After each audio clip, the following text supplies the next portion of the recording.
Bonjour, aujourd'hui je vais vous parler du livre Nos Résiliences qui a été écrit par Agnès Martin-Lugan. L'éditeur de ce roman c'est Michel Lafon. Ce livre est sorti en avril 2021 et il contient environ 320 pages. À présent je vais vous parler de l'auteur. Donc Agnès est née en 1979 à Saint-Malo. C'est une romancière française. Pendant 6 ans elle a exercé en tant que psychologue clinicienne dans la protection de l'enfance. Par la suite elle s'est tournée vers l'écriture et elle a publié son premier roman qui s'intitule Les gens heureux lisent et boivent du café. Si ça vous intéresse, j'ai fait une vidéo sur ce livre là. Elle a été abordée par Florian Lafani qui est responsable numérique chez Michel Lafon et qui en fait lui a permis de publier ses différents ouvrages au sein de cette maison d'édition. À ce jour, elle a pratiquement écrit une dizaine de livres. À présent je vais vous parler de l'histoire. Donc on retrouve le personnage de Julie qui est une maman de 2 enfants et elle tient une galerie d'art. Elle est mariée avec Xavier, son mari, qui lui en fait tient une clinique vétérinaire et qui adore aussi voyager. Au départ on rencontre plutôt une famille qui vit dans le bonheur,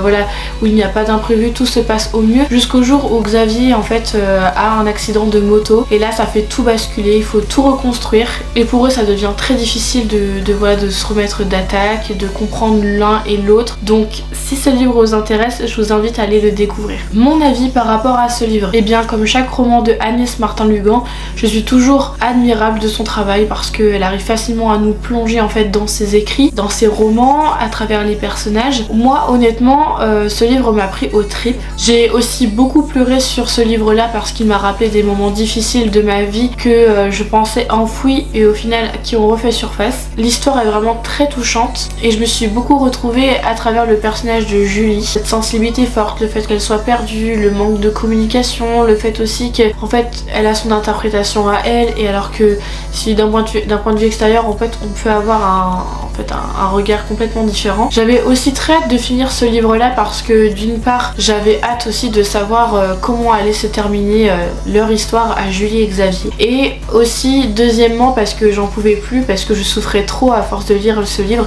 Alors c'est à la fois bizarre parce que j'avais vraiment très envie de le lire mais comme à la fois ça me faisait souffrir, donc j'avoue j'étais dans une émotion qui était assez particulière, donc c'est pour ça que à la fois j'avais 2 raisons de vouloir le terminer, pour savoir la fin comme je vous ai dit et notamment pour mettre du coup un point final à ces émotions. Alors je sais pas si c'était l'intention de Agnès mais j'ai trouvé en fait que dans ce livre là elle a mis en fonction son histoire pour que l'auteur en fait croit et s'imagine ce qu'il veut en fait à travers ses personnages et je trouve que la fin en fait elle nous met face à la réalité, comme quoi en fait l'imagination et le fait qu'on interprète des choses c'est toujours propre à chacun et en fait quand j'ai lu la fin de l'histoire je me suis dit mais en fait c'est pas du tout ce que je m'étais imaginé ou créé dans le regard de Xavier et dans le regard de Julie. Donc voilà, c'est pour ça que je me suis posé la question. Je sais pas si c'était fait exprès mais en tout cas bien joué parce que honnêtement moi je m'attendais pas du tout à ça. Je suis quand même très heureuse d'avoir lu ce livre là, d'ailleurs je vous le recommande parce que je le trouve très intéressant et comme à chaque fois elle aborde des sujets de vie que chacun en fait peut s'y retrouver et en fait peut se mettre à la place du personnage, donc voilà, je trouve ça vraiment très intéressant. Et comme à chaque fois moi j'aime beaucoup la page de couverture des livres d'Agnès Martin-Lugan, c'est toujours une femme sur une thématique monochrome, donc noir et blanc, donc j'aime beaucoup et c'est toujours en fait je trouve ce qui donne envie à lire ses ouvrages, et aussi la 4e page de couverture bien sûr.